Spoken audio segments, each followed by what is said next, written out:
Welcome back to cyberspace. I'm your host, Dr. Leslie Poston. This week, we're talking about why the value of education has almost nothing to do with whether or not it leads to a job. There is an article making the rounds arguing that United States colleges are producing more graduates than the U.S. labor market can absorb, using a framework economists call elite overproduction. Degree counts are up, entry-level hiring is down, and a growing share of new grads are working jobs that don't require a degree at all. Sure, the numbers hold up, but the assumption that a degree's worth is measured entirely by what it gets you employed to do doesn't. Let's look at the research and pull that assumption apart. It's doing damage to how we talk about what the pursuit of knowledge is for, and it's letting people and systems who are actually responsible for the jobs crisis off the hook. My own position is that education and the pursuit of knowledge and critical thinking skills matter no matter what job you do. Articles like this one treat employment as the only outcome worth measuring, where a graduate either lands the job the degree was supposedly for, or the system failed somewhere along the way. And that framing can sound neutral to us because it shows up with data about unemployment rates, wage data pulled from federal surveys, etc., but it's not neutral. It did become the default lens sometime over the last few decades until it's reached a point where asking whether college is worth it has started to only mean whether it directly pays off in a salary. That assumption is leaving out what a person's mind is actually capable of after spending years being pushed to read, comprehend, and analyze difficult texts, defend their position out loud, or wrestle with new knowledge that doesn't easily resolve into a clean answer. That critical thinking skill doesn't show up on a W-2. This framing also teaches an entire generation that the years they spent forming their worldview and building their knowledge only count if they can currently sell that worldview on a resume. Most 18-year-olds are not the ones who chose that trade-off. The choice was made for them by parents worried about debt, or guidance counselors who'd been trained to talk in return on investment terms, and sometimes by marketing from the schools themselves. That leaves a specific kind of grief for people who did the reading, wrote the papers, and became genuinely sharper thinkers, only to be told years later that none of it counted because the job market couldn't absorb them. That grief, I don't think, is really about the job. It's more about being told that the person you became along the way was beside the point. If you've been listening to this show for a while, you know I cover how often the people who benefit from a system relocate a systemic economic failure onto individuals instead of the systems that produced it, so the people and institutions with actual power don't have to answer for any of it. This is what's happening with this. The core product of a good education is the capacity to hold more than one fact or idea in your head at once, long enough to weigh them against each other before deciding what to believe. And that's harder than it sounds. Most of the reasoning failures we've talked about on this show, motivated reasoning, black and white thinking, falling for a confident liar over a hesitant expert, etc., come down to a mind that collapses complexity too quickly because holding it open feels uncomfortable. A mind trained to sit in that discomfort just a little longer tends to make better decisions in the voting booth or relationships, at their job, or in a doctor's office, for example. An education that includes the humanities, done well, trains that discomfort into a skill rather than something to escape. It teaches you to sit with ambiguity instead of trying to resolve it prematurely. It teaches you to follow an argument you disagree with all the way to its conclusion before you're allowed to reject it, and to revise a belief when new evidence shows up, instead of defending the belief you already had, because changing your mind might feel like losing. Those are the skills underneath every other skill, since you can't do critical thinking, empathy, or good judgment without them. No employer writes a job posting for tolerates cognitive discomfort, but that's exactly the trait they're hiring for when they look to hire someone with this training. We have a name for the opposite of this trait as well, the need for cognitive closure. It's a well-studied tendency to grab the first available answer just to end the discomfort of not knowing. It's associated with faster, more confident judgments and with worse ones because the search stops at relief instead of accuracy. An education that trains you to tolerate open questions a little longer trains you out of that vulnerability. You can see this trained capacity in something as ordinary as a seminar discussion, where a student has to hold their own position, the professor's counter-argument, and a classmate's completely different reading of the same text in their mind at once, without letting any one of them collapse the others so that they can evaluate their argument. The content of that seminar fades and the capacity to hold the complexity doesn't. It gets used in every disagreement or challenge that follows. This kind of learning also works better when it's not chasing a paycheck. The research on why distinguishes intrinsic motivation, doing something because it's inherently interesting, from extrinsic motivation, doing something for an outside reward like a grade or a job prospect. Decades of research in that tradition have found that students driven by intrinsic motivation to know consistently gravitate toward deep learning, engaging with material to actually understand it, while students motivated mainly by external rewards tend towards surface learning, memorizing just enough to clear the next hurdle. Learning for its own sake produces sturdier understanding than learning for a reward, even by the market's own standard of competence. Long-running research on liberal arts education backs this up.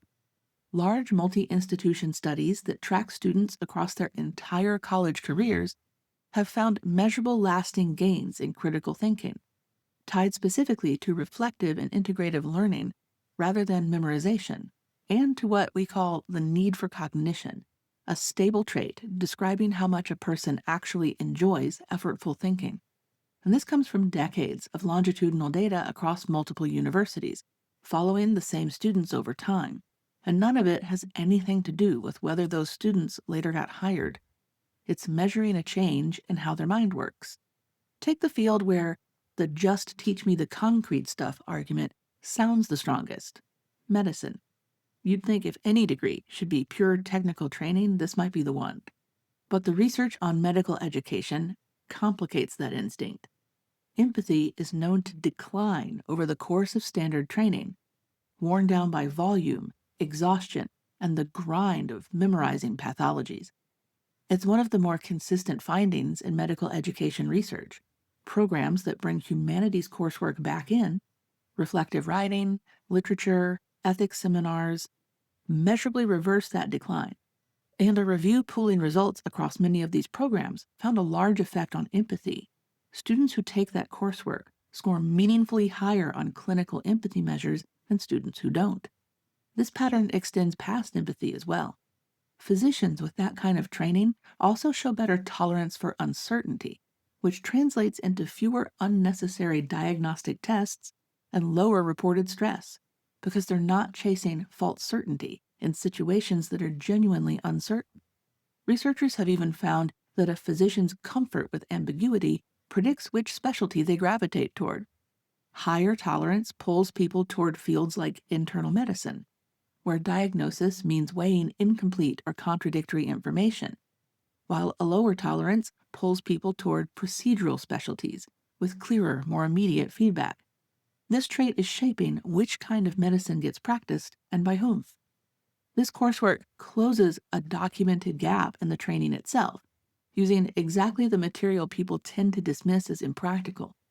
Medicine has about the strongest case of any field for staying purely technical, and even there the case falls apart under the data. The same pattern shows up wherever a person's judgment about other people is part of the job, which covers most of what people actually do for a living. In these settings, the humanities aren't decoration, but instead they're the part of the pursuit of knowledge that teaches you to imagine a person who isn't you clearly enough to act on their behalf. We're watching what happens when we skip it play out with artificial intelligence right now. The people and institutions building the tools reshaping how we work, communicate, and in some cases wage war are trained overwhelmingly in technical disciplines with very little formal exposure to ethical reasoning or the humanities built into that training. A recent review of AI-related course syllabi at top U.S. computing programs found that fewer than 1 in 10 included any meaningful ethics content at all. A similar review of computing programs abroad found an even smaller share, just under 2%. Formal codes of ethics exist in these fields on paper, but research on whether these codes actually change engineers' decisions in practice has found that the effect is minimal. A code posted somewhere isn't the same as years spent practicing the reasoning it claims to represent. And this next part is argument, not finding. The gap in the data is that it doesn't hand us a straight line from this engineer never took an ethics class to this specific harmful tool got built. What the data does support is a field building systems this consequential, while giving this little formal weight to reasoning about human consequences, is structurally set up to produce tools that are technically impressive but ethically thin. Some of those tools are already being deployed in ways that harm people and the planet, and that outcome looks less like a coincidence than a predictable result of what got left out of the training pipeline. And this certainly isn't unique to AI, that's just the most visible current example. The same pattern shows up anytime a field optimizes hard for technical competence while treating ethical and humanistic training as optional enrichment instead of part of the core curriculum. Law, business, and even public policy all have their own versions of this. Fields where people making consequential decisions about other people's lives were selected and trained almost entirely for a narrow kind of competence, with broader human judgment left to be picked up informally if it got picked up at all. None of this means the jobs crisis in that article is imaginary. Wages have stagnated for years, and entry-level jobs are genuinely harder to find than they used to be. That's a material problem affecting people's lives right now. But the framing in pieces like this puts the blame for the failure in the wrong place, in a way that happens to be convenient for the people and the systems who cause it. Employers, not graduates, added degree requirements to jobs that never needed them. Research out of Harvard Business School, using a large sample of job postings, found that nearly 2/3 of postings for roles like production supervisor required a bachelor's degree, while only about 1 in 6 of the people currently doing that job actually held one. That's a picture of employers using a degree as a cheap screening filter, rather than assessing whether someone can do the work. Other researchers tracking postings across recessions found that for every 1 percentage point rise in unemployment, postings requiring a degree rose by close to half a percentage point. And that increase tended to stay in place for years after the market recovered. So the credential gap isn't primarily students choosing the wrong major or too many people getting educated. It's employers inflating requirements during downturns and never walking them back, then blaming the pool of, quote, overqualified applicants for the shortage they created themselves. And that's a hiring practice and policy problem, and framing it instead as a crisis of too much education shifts the burden on to students and colleges, the two parties with the least power to fix any of it, while employers and policymakers face no pressure to change. Why do we reach for individuals make bad choices before we reach for the system is failing, even when both explanations fit the same numbers equally well? That's the kind of question the show usually lives in. Social psychologists have documented this tendency for decades under the name fundamental attribution error, our habit of explaining other people's outcomes by their character or choices while explaining our own outcomes by circumstance. Applied at a cultural scale, the same bias shows up as a preference for stories about individual failure over stories about structural failure. Part of it is comfort, certainly. An individual choice story feels more fixable and less threatening to people already doing fine under the current arrangement than a structural story does. And part of it's power. Employers, policymakers, media outlets, and more have the loudest say in how this story gets told, and none of them are implicated by the systemic version of events. Grads and colleges don't have a comparable platform, so the more convenient explanation gets repeated until it sounds like common sense. And I want to close out this section with a brief comment that another part of the problem is certainly the cost of college. But again, that is a systemic issue and perhaps one for another episode. There are two problems and two fixes for this situation, and we should separate them because conflating them blocks solving either one. Fixing the labor market means employer accountability around degree requirements, wage growth, an actual policy for a job market in transition, none of which has anything to do with how many humanities credits someone took. Fixing how we talk about education publicly means resisting the reflex to measure every degree one-to-one against a future paycheck, and recognizing that a mind trained to think clearly and treat other people as fully real isn't some consolation prize for a bad job market. You can hold both of these ideas at once without contradiction. The job market is genuinely broken, and a person's education isn't wasted just because a broken job market fails to absorb them. Treating those as one problem with one fix is how we end up with proposals that make both things worse. Humanities departments losing funding because they don't show up cleanly on an employment outcome spreadsheet, while the employer behavior actually driving the credential gap goes unexamined.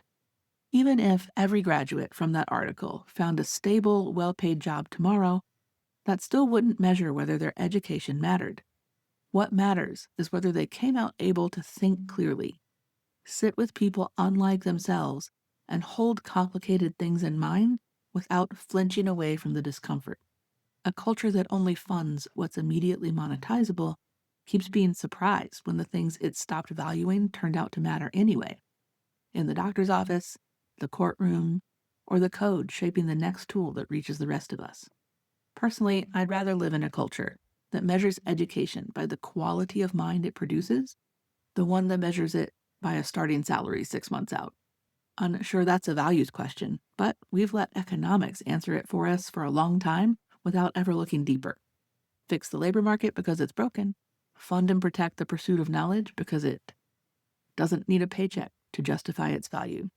Thanks for listening to Cyberspace. I'm your host, Leslie Poston, signing off. As always, until next time, stay curious. And don't forget to subscribe so you never miss a show.